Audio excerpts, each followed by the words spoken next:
කොහොමද මේ දවස්වල රස්නේ ඉරට හැතැම්මක් වගේ මේ රස්නෙත් එක්ක දාඩිය දාන එක අපිට නවත්තන්න පුළුවන් දෙයක් නෙමෙයි. හැබැයි එතකොට මේ දාඩියත් එක්ක එන ප්‍රශ්න ඒවා අපි කොහොමද නවත්තගන්නේ?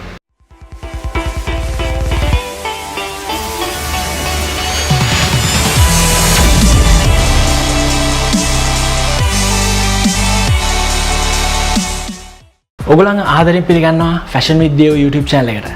දාඩිය දානවා කියන එක අපිට නවත්තන්න පුළුවන් දෙයක් නෙවෙයි. ඉතින් මේ දාඩිය දැමීමත් එක්ක අපිට එන එක ප්‍රශ්නයක් තමයි දාඩිය දුගඳ. අන්න ඒ නිසා මම මේ වීඩියෝ එකෙන් කතා කරන්න බලාපොරොත්තු වෙනවා ඔයගොල්ලොත් එක්ක කොහොමද මේ දාඩිය දුගඳ කියන දේ වළක්ව ගන්න කියලා.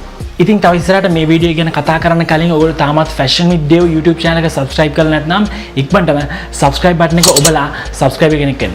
එතකොට ඔයගොල්ලන්ට පුළුවන් මම වීඩියෝ එකක් දාපු ගාම ඒ ගැන විස්තර දැනගන්න. අපි එහෙනම් දැන් යමු වීඩියෝ එකට. මොකක්ද ඇත්තට මේ දාඩිය දානවා කියන්නේ? දාඩිය දැමීම නැත්නම් ස්වෙටින් කියන්නේ ශීලපායන්ගේ සමතුල ශරීරයේ උෂ්ණත්වය පාලනය කරන සිදුවෙන ක්‍රියාවලියක්. මේ දාඩිය ස්‍රාවය වෙන්නේ අපේ සමේ තියෙන ග්‍රන්ථි වර්ගයකින්. ඒ තමයි ස්වේද ග්‍රන්ථි. උෂ්ණාධික පරිසර තත්ත්වවල ඉන්නකොට මාංශපේශී ක්‍රියාකාරීත්වය නිසා වෙහෙසටපත් වුණාට පස්සේ අපේ ශරීරයේ උෂ්ණත්වය වැඩි වෙනවා. අන්න ඒ විදිහට වැඩි වෙන ශරීර උෂ්ණත්වය අඩු කරන ක්‍රියාවලිය තමයි දාඩිය දැමීම කියන්නේ. ඉතින් මේ ක්‍රියාවලිය ගැන හරියටම කිව්වොත් එහෙම අපේ ශරීරයේ උෂ්ණත්වය ඉහළ ගිය ගමන් සමේ තියෙන ස්වේද ග්‍රන්ථි වලින් දාඩිය නිපදවන්න පටන් ගන්නවා. මේ දාඩිය සම මතු පිටට ඇවිල්ලා වාෂ්ප විදිහට වායු ගෝලයට එකතු වෙනවා. මේ දාඩිය වාෂ්ප වීමේදී සිදුවන තාප හුවමාරුවෙන් තමයි අපේ ශරීරයේ උෂ්ණත්වය නැවත යථා තත්ත්වයටපත් වෙන්නේ. ඉතින් මේක අපේ ශරීරයේ අනිවාර්යෙන් සිද්ධ වෙන ක්‍රියාවක් වගේම මේක අනිවාර්යෙන් සිදු විය යුතු ක්‍රියාවලියක්. ඇත්තටම ඔයාලට හොඳට දාඩිය දානවා කියන්නේ ඔයා ඉන්නේ හොඳ සෞඛ්‍ය තත්ත්වයෙන් කියන එක. හැබැයි මේ දාඩිය දැමීම නිසා ඇතිවෙන ඉෆෙක්ට් කිහිපයක් නම් තියෙනවා. එයින් එකක් තමයි දාඩිය දුගඳ එන එක. තව එකක් තමයි අද්දට දාඩිය පැල්ලම් ඇති වෙන එක. ඉතින් මම කලින් කිව්වා වගේ මම අද මේ වීඩියෝ එකෙන් කතා කරන්න යන්නේ දාඩිය දුගඳ ඇති වෙන එක ගැන විතරයි.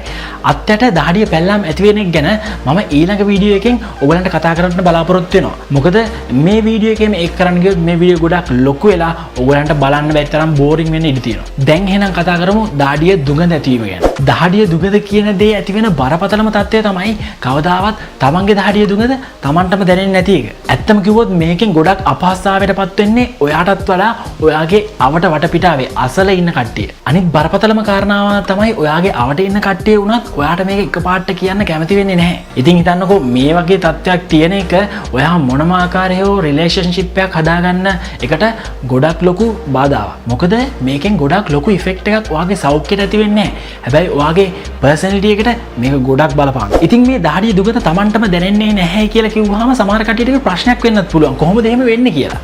මම පුංචි උදාහරණයක් ගන්නම්. ඕගොල්ලෝ පර්ෆියුම් එකක් යූස් කරපු ගමන් ඕගොල්ලන්ට ඒ පර්ෆියුම් එකේ සුවඳ හොඳට දැනෙනවා. හැබැයි විනාඩි 5ක් විතර ගියාට පස්සේ ඒ පර්ෆියුම් එකේ සුවඳ තවදුරටත් ඔයාට දැනෙන්නේ නැහැ. හැබැයි වෙන කෙනෙක් ඔයාගේ ළඟට ආවොත් එහෙම එයාට මේ පර්ෆියුම් එකේ සුවඳ දැනෙනවා. ඉතින් ඒකට හේතුව තමයි ඔයාගේ නහයේ තියෙන සුවඳට සංවේදී ස්නායු ටික වෙලාවක් යද්දී ඒ සුවඳට ඒ පර්ෆියුම් එකේ සුවඳට හුරු වෙනවා. අන්න ඒ වගේ තමයි ඔයාගේ ඇඟෙන් එන බොඩි ඔඩර් එකට ඔයාගේ නහයේ තියෙන ස්නායු හුරු වෙලා තියෙන්නේ. ඉතින් ඒ හින්දා තමයි ඔයාට ඒක දැනෙන්නේ නැත්තේ. එහෙනම් කොහොමද දාඩිය දුගඳ තියෙනවා කියන එක දැනගන්නේ? ඒකට හොඳම ක්‍රමය තමයි ඔයාගේ ආසන්නයේම සිටින සමීපතම යහළුවන්ගේ හෝ පවුලේ කෙනෙක්ගෙන් අහන එක මගේ ඇඟෙන් දාඩිය දුගඳක් එනවද කියලා. ඒ වගේම තව දෙයක් මතක් කරගන්න ඕනේ. ඔයාගේ සමීපතම එක. ඒ කියන්නේ යහළුවෙක් හෝ පවුලේ කවුරු හරි කෙනෙක්ගෙන් මේ විදිහට දාඩිය දුගඳ එනවා නම් කරුණාකරලා එයාට කියන්න. මොකද එයා ඒ වෙනකොටත් ඒ බව දැනගෙන ඉන්නේ නැති වෙන්න ඉඩ තියෙනවා. ඉතින් ඒක එයාට කරන ලොකු උදව්වක් වගේම එයා අනිත් කට්ටිය ඉස්සරහා අපහසුතාවයට පත් වෙන එකත් වළක්වන්න ඔයා කරන උපකාරයක්.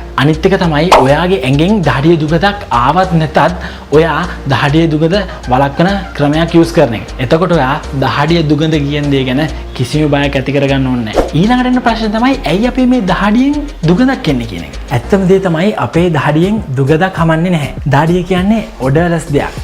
ඉතින් එහෙනම් කොහොමද මේ දාඩියෙන් දුගඳක් හමන්නේ? ඒකට හේතුව තමයි මේ දාඩිය මත බැක්ටීරියාවල ක්‍රියාකාරීත්වය. අපේ හැමේ තියෙනවා දාඩිය නිපදවන ස්වේද ග්‍රන්ථි වර්ග දෙකක්.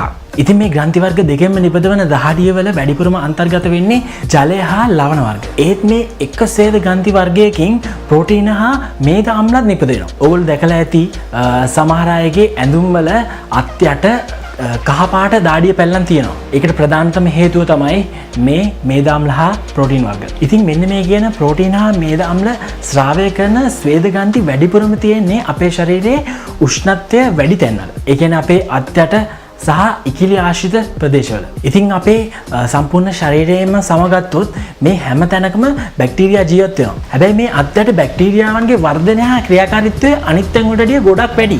ඒකට එක හේතුවක් තමයි අත්යට තියෙන උෂ්ණත්වය. මේ තියෙන උෂ්ණත්වය බැක්ටීරියාවල වර්ධනයට හිතකර පරිසරයක් හදනවා. අන්න ඒ නිසා බැක්ටීරියා වර්ධනය හා බැක්ටීරියා ක්‍රියාකාරීත්වය මෙතන වැඩි. අනිත් දේ තමයි මේ අත්යට තෙතමනය වැඩි. මොකද මේ ප්‍රදේශයේ හැම වෙලාවෙම අපේ අත් දෙකෙන් ආවරණය වෙලා තියෙන්නේ. අන්නේ හින්දා මෙතන තියෙන දාඩිය ශරීරයේ අනිත් තැන් වල තියෙන දාඩිය වගේ ඉක්මනට වාෂ්ප වෙලා යන්නේ නැහැ. අන්න ඒ නිසා මේ ප්‍රදේශයේ තියෙන තෙතමනයත් බැක්ටීරියාවන්ට හිතකර පරිසරයක් ගොඩනගනවා. ඉතින් ඒ විදිහට වර්ධනය වෙන බැක්ටීරියා අපේ දාඩියේ තියෙන ප්‍රෝටීන හා මේදාම්ල මත ක්‍රියා කරලා ඇසිඩ් එකක් රිලීස් කරනවා. අන්න ඒ ඇසිඩ් එක තමයි ඕගොල්ලන්ගේ දහඩිය දුගඳ ඇති කිරීමට ප්‍රධානතම හේතුව. ඉතින් ඔයාලට මේ දහඩිය දුකද ඇතිවීම වළක්වා ගත හැකි ක්‍රම දෙකක් තියෙනවා. එකක් තමයි ඕගොල්ලන්ගේ අත්යට දහඩිය දැමීම වැළැක්වීම.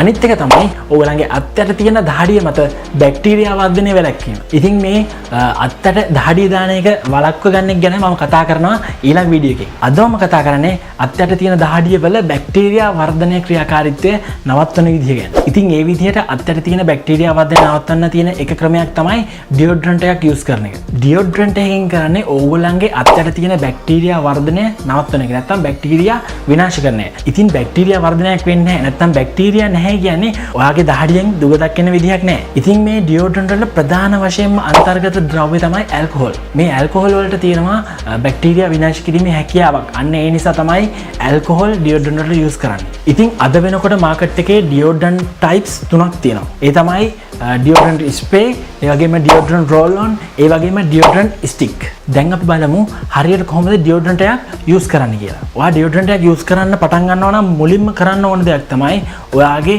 අත්යට තියෙන රෝම නැත්නම් අන්ඩර් ආම් හෙයා ඔයා ෂේව් කරගන්න ඕනේ. නැත්නම් සිද්ධ වෙන්නේ ඔයාගේ මේ අන්ඩර් ආම් හෙයා මේ ඩියෝඩ්‍රන්ට් එක එකතු වෙලා ඇලෙන්න ගන්නවා. ඉතින් ඒක ටිකක් ඔයා අපහසුතාවයට පත් වෙන දෙයක්. ඒ නිසා තමයි ඔයා ඔයාගේ අන්ඩර් ආම්ස් මුලින්ම ෂේව් කරගන්න ඕනේ. ඊට පස්සේ ඔයාගේ අන්ඩර් ආම්ස් හොඳට පිරිසිදු කරගන්න ඕනේ. ඉතින් ඒක ඔයාගේ ඩේලි ෂාවර් එකෙන් කරගන්නත් පුළුවන්, නැත්නම් ඇඟ හොදන වෙලාවක කරගන්නත් පුළුවන්, නැත්නම් වෙනම අන්ඩර් ආම්ස් විතරක් ඔයාට පිරිසිදු කරගන්නත් පුළුවන්. ඊට පස්සේ ඩ්‍රයි ටවල් එකක් අරගෙන හොඳට මේ අත්යට පිහද ගන්න ඕනේ. තෙතමනයක් ඉතුරු වෙන්නේ නැති විදිහට. ඊළඟට ඔයාගාව තියෙන ඩියෝඩ්‍රන්ට් එක අත්තර ප්‍රදේශයට ඇප්ලයි කරගන්න. ඉතින් ඒ ඇප්ලයි කරගන්න විදිහ ඔයාගාව තියෙන ඩියෝඩ්‍රන්ට් ටයිප් එක අනුව වෙනස් වෙනවා. මේ තියෙන්නේ මාගාව තියෙන එක ඩියෝඩ්‍රන්ට් ටයිප් එක. ඒ ටයිප් එක තමයි ඩියෝ රෝල් ඔන් කියන ටයිප් එක. මේකේ තියෙන්නේ මේ විදිහට රෝල එකක්.